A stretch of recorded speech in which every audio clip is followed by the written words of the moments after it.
to a short little conversation I'm having with Dr. Courtney Malloy, who is a PhD. What exactly? I look at your title and it's really long.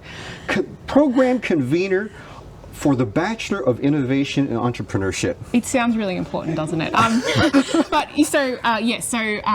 I, as a program convener, so firstly, I'm an academic here and I'm a lecturer here. So that really means that I do research and I teach into innovation and entrepreneurship. Right. And on top of that, I'm the program convener, which means that I look after our Bachelor of Innovation and Entrepreneurship program. Right. So if students have any questions about the program or about future career choices, I work with my colleagues to make sure what we're doing is best quality practice, that we're engaging with the community. So I guess I just have that kind of overall responsibility of overseeing the program. Super cool. And obviously, we had a conversation not too long ago with the idea of having you be a judge for the Youth Entrepreneur Awards, the YES Awards, which is hosted by Wild Fig Service Alliance. Yep. And as we know, there was back in 2019, the university was a primary sponsor. What was the reason for, or your belief in why they would want to continue to do that sponsorship at this point? I not only think, but I believe and know that the university has a really strong emphasis on innovation and entrepreneurship. Right. So starting right back from, we were, I think, the first or one of the first 2 universities in Australia to offer an undergraduate program focused on innovation and entrepreneurship. We have not only this undergraduate program, lots of focus in our postgraduate, but also lots of great things that allow community members to come in and be engaged in entrepreneurship activities like I2N, our makerspace, various things like that. So it's a really important part of the university, not just in the business school, but as a whole. So hence it being a natural fit for us to support. Sure, absolutely. Yeah, it's great because, the YES Awards have been running for quite a while now, and to have the university being a strong partner, and it makes an awful lot of a difference because it gives someone who's a young teenager in high school, grade 11, thinking about where do I go next? Well, somewhere to actually focus on. And with that in mind, what would you be recommending for the kids in the program?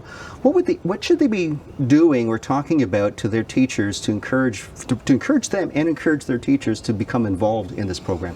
Okay. I truly believe that it is a great thing to be part of. Starting entrepreneurship education young and early has so many benefits. And this isn't just if you're thinking about becoming an entrepreneur. So the skills involved in being an entrepreneur, but even thinking about being an entrepreneur, in coming up with a business plan, in thinking through users' needs, in understanding challenges, the problem-solving skills involved, the leadership, all of those things are wrapped up in the process of developing a plan for something like this.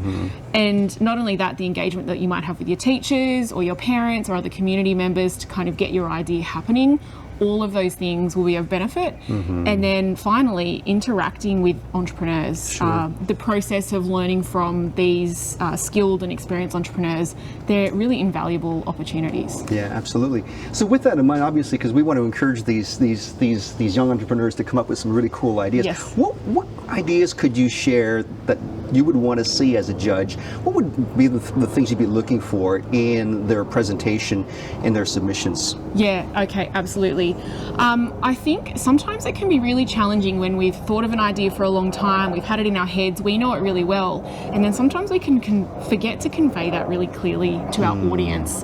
So being really clear on what is the idea that you're actually proposing. So that's really, really important. And then being really clear on what is the value that you're providing, because people will pay for things if it's solving a problem for them. True.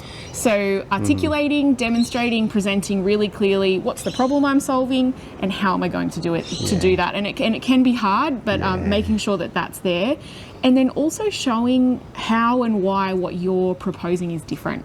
So what's the point of difference, and why is your opportunity worth pursuing against all of the other things that might already be available? Sure, cool, super. It's interesting because here on the Central Coast, people don't realize exactly how innovative the area actually is. There's so much going on.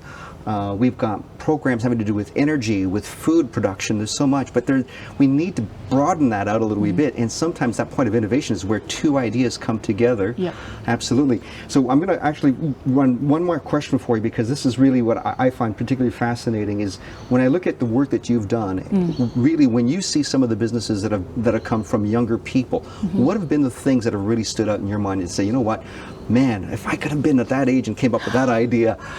I think to be honest, and this is me, I don't know if this is the answer that you're looking for, Mark, but I think it's perseverance, being flexible, recognizing that that the value of other people's ideas and thoughts, and being able to then adjust what you're thinking about, you know, given that feedback. I think those are really, really important things that I've seen. So persistence to keep going despite knockbacks, but also kind of being willing to listen and learn and go, how might I reshape this?